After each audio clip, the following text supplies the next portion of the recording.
Jason Arday's death has triggered something far bigger than an obituary. It has triggered a nationwide reckoning over what may have driven a rising academic star to his breaking point, and in the days since his passing, the pressure on the British government to answer that question has only grown louder.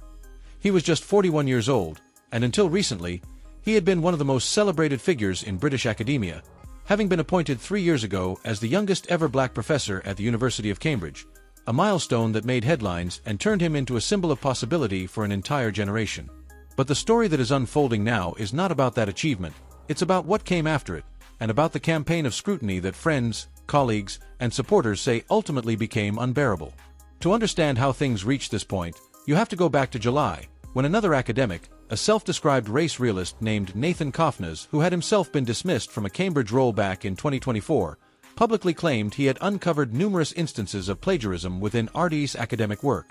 That claim didn't stay contained to academic circles for long.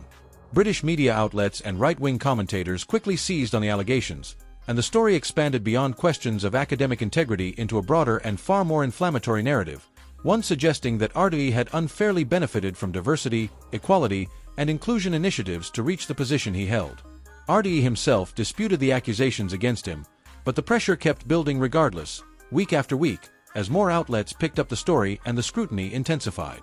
On August 5th, Arday made the decision to resign, stepping down both from his position at Cambridge and from his fellowship at Jesus College, after both institutions had already launched their own investigations into the allegations, which reportedly extended beyond plagiarism claims to include questions about whether parts of his personal life story had been exaggerated or fabricated. In the resignation letter he published at the time, Arday explained that stepping down felt like the only way to bring an end to what he called a difficult period. But he was careful to add that his resignation should not be mistaken for an admission that the narratives being spread about him were true. For a brief moment, it seemed as though that might be the end of the story, a quiet resignation, a chance for the noise to fade. It wasn't. Just over a week later, on Friday, Jason Arday was found dead. Police have said they are not treating his death as suspicious, but they have not disclosed further details, and in the vacuum left by that silence, the people who knew him best have begun speaking out in ways that are impossible to ignore. Simon Woolley, who had mentored Arday for years and holds a senior position at Cambridge,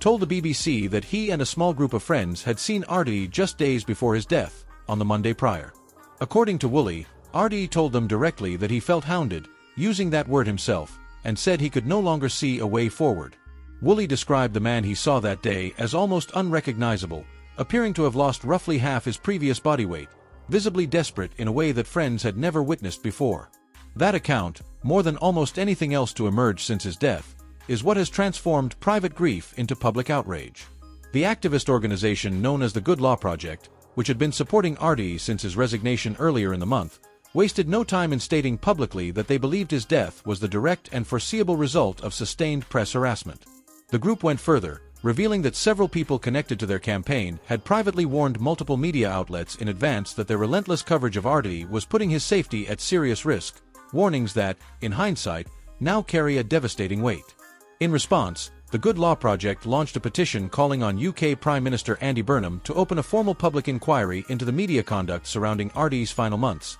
and the response was immediate and overwhelming, with more than 31,000 people signing on within days, including a number of sitting members of Parliament who added their names in support. The reaction hasn't stopped with campaigners and politicians either. London Mayor Sadiq Khan issued his own public statement, describing what happened to Arday as an unacceptable public hounding and a campaign of abuse, and calling it a pernicious form of public shaming that, in his words, other people in Arday's position simply would not have faced. Khan didn't stop at expressing sympathy. He framed Arday's death as something that should serve as a wake-up call, a moment forcing the country to confront how public figures, particularly those from underrepresented backgrounds, are treated once they become targets of coordinated media attention. As the news continued to spread throughout the weekend, tributes began appearing in Cambridge itself, with flowers quietly placed near the university in his memory, a small but visible sign of how deeply his death has resonated within the academic community he had once helped to represent. A vigil has now been organized in his honor, set to take place in London's Trafalgar Square, giving supporters, colleagues, and members of the public a chance to gather and grieve together in a moment that has clearly moved far beyond the walls of Cambridge. Alongside the vigil, a fundraising campaign was launched to support Arday's family, and in a remarkably short amount of time it had already collected close to £89,000, a testament to how many people felt compelled to respond in whatever way they could.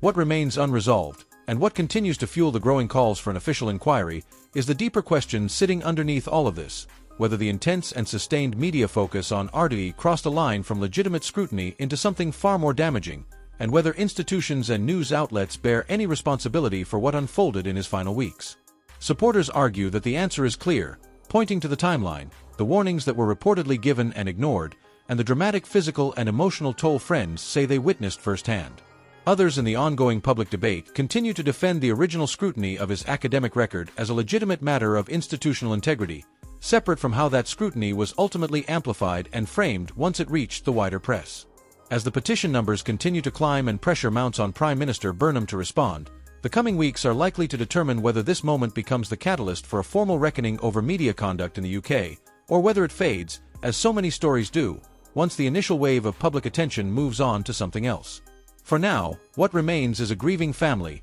a university community in mourning, and a growing chorus of voices demanding answers to a question that, for Jason Arday, came far too late. This story touches on taking his own life and mental health, which can be difficult to sit with. If you or someone you know is struggling, please don't hesitate to reach out for support.